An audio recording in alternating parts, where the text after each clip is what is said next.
I'm back with another one take video. How do you guys like the last one? It's always kind of fun to do a one take because you only have the one take and that's it. I'm gonna sit here and talk for maybe like 9 minutes about this and let's see what's gonna happen. Anyways, today's gonna be the Ultra Boost and the Vapormax, two very popular models. Ultra Boost has been around for quite some time now. Vapormax is a brand new model from Nike. They're a flagship of running, so to say. It's been in the making for 7 years and it's a completely different design than everything else we've seen out there. First, I'm going to talk about the upper of the shoe, and then later than that, I'm going to talk about the midsole, about the actual running and walking experience. But first of all, how does it just like feel on feet? So here we got PrimeKnit, here we got Flyknit. Two very similar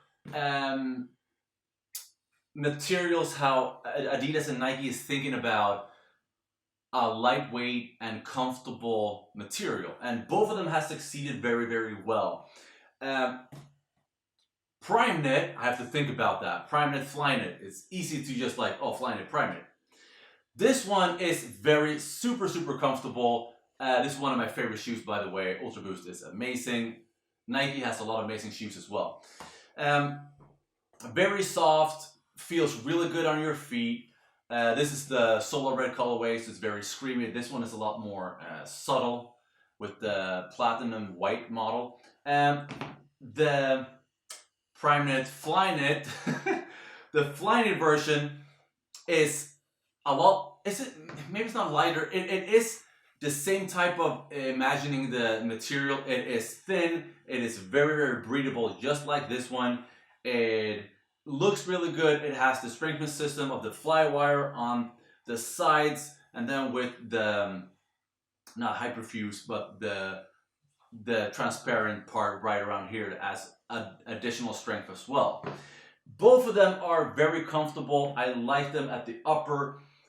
Design wise, this is an excellent shoe. I love the look of this Vapormax. I'm just talking about the upper. It looks really good. It feels really good on your feet. It is super lightweight. This one also looks and feels really good on your feet. So both of them are, I have no winner. I'm not going to say this one is better than this one. On the upper of both these shoes, the only thing that's going to be maybe a little bit better on these, that was my computer. I'm going to turn down the volume. See, that happens when you're doing a one-take thingy. Anyways, what I like is the sock-like upper. On this specific uncaged model is probably better than this. This one has a little bit of a, it's not a sock-like upper, but you have this, but it's not as stretchy compared to the Ultra Boost uncaged. This one is a little bit stiffer, but then at the same time, if you just tighten them and you have to use the laces, this is going to feel really good.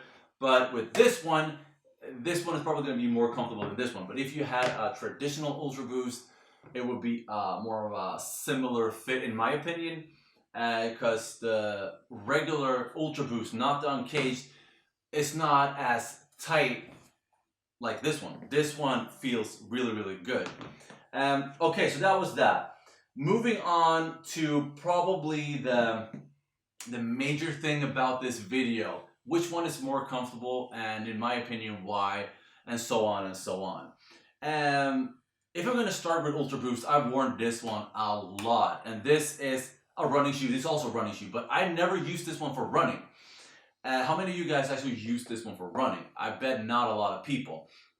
So for an all-day shoe, this is super comfortable. The Ultra Boost is very energized. It's going to give you a comfortable ride all the way. It's going to make a comfortable ride all day long. Excellent boost. If I'm moving on to Vapormax, it's a little bit strange because I haven't really used this one a lot, so it's a little bit unfair to make a comparison when I haven't really used it for weeks and weeks like I have, or maybe even years with this one. I've had this one for a year, I believe. So it's not going to give the best answer, but I'm still going to try to make my best. I'm just going to talk about lifestyle, not actual running right now. This one is comfortable for all day use, not running. This one for all day use is a very comfortable shoe. A lot of people will be talking about that it is a little bit unstable. And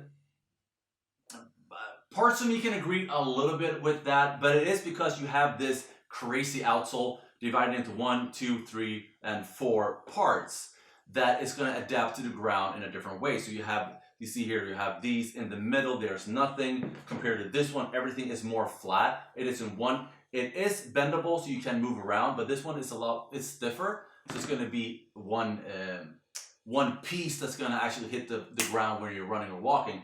While this one, it will also be one piece because it's going to be like that, but it's going to be more divided into different parts. So what I'm trying to say is that it will be a comfortable ride, but a little bit more unstable compared to the Ultra Boost. It will be very comfortable though, because there's a lot of air going on with the Vapormax. A lot of air. Like the 360, 2014, 15, 16, and so on, the different Air Maxes that is out there is really comfortable. Everything it's in one piece, and with the same like this, you have an outsole. This doesn't really have an outsole. You have these what do you call it? Traction pads or whatever you want to call it, that gives that so-called outsole. But it is very, very comfortable. But my verdict is for an everyday usage, I'll have to go with Ultra Boost. I actually think that Ultra Boost is a more comfortable all-day lifestyle sneaker. Lifestyle. I'm not talking about running. I'm going to get into running in a little bit. But a lifestyle sneaker, this one is probably more comfortable.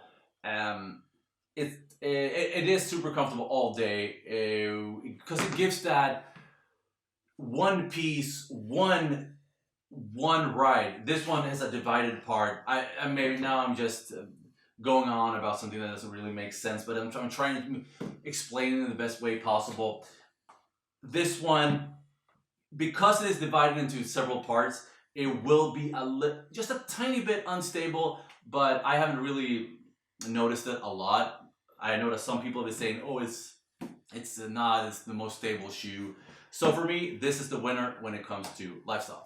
Running, on the other hand, this is two different parts as well. This, when it comes to running, is super comfortable. It will give you more bounce than Ultra Boost, in my opinion. My opinion only. That's it. You can write what you want in the comments and say, Mr. Stoltz, you're wrong. The Ultra Boost is more comfortable. And I really want you guys to do that. Hit me up. Put a comment down below saying, no, you're wrong, Mr. Stoltz. I think that this one is better because blah, blah, blah, or because blah, blah, blah. Or, Mr. Stoltz, I agree because this one is blah, blah, blah, blah, blah, and so on. The amount of air in this one, or vape, that's what the Vapormax, will give you, because I put both of these ones on and I ran around a little bit, and what I noticed is that this one gives out a lot of that boost, that push. When you're trying to run, it's like when you're running, it's going to be exploding out. It's like you push down, and then all that air has to come out somewhere, so it's going to be pushing out. And it's going to give you a lot more push compared to Ultra Boost. Ultra Boost, very comfortable. I mentioned that in the past. It has a lot of that, what I'm going to call it, energized boost. When you're running, the particles inside of the boost is going to be pushed in, and then you're going to push out.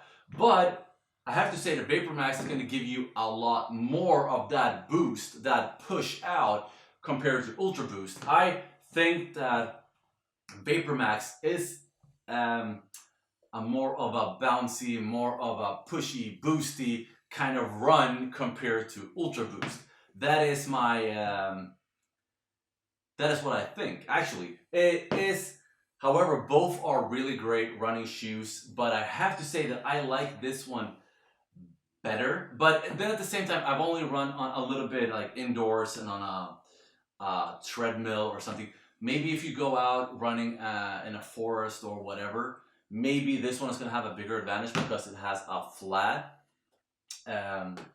outsole compared to this one. If you're out running and the surface is really uneven, I imagine that this is going to be not as good compared to Ultra Boost, because it will, if there are something, shapes going in or rocks, whatever, it will hit inside here, since the rock's gonna hit right here, maybe that's gonna hit in an unpleasant way. I don't really know because I haven't tried it out yet. I'm only now talking about running on asphalt or a plain surface, indoors, whatever. For that, the winner for me is Vapormax. For me, that is a better running shoe when it comes to a flat surface, because I like this extra push that Vapormax gives you, where Ultra Boost is not giving you that crazy amount of push. This one is still pretty good. All of this is personal preferences, so it's kind of funny to sitting here talking about it, because for different surfaces, for different people, for different wide feet, thin feet, and so on, these shoes are gonna adapt differently. This is just what I have experienced in the beginning of my experience with running and walking with both of these. I've used this one a little bit more than this one, but my initial thoughts of this one is that the air on this is crazy. It is really good when you're running, but for walking, this one a little better. So verdict is gonna be, I don't have a drum roll, but you already know it, but lifestyle winner is Ultra Boost, running winner is Vapormax.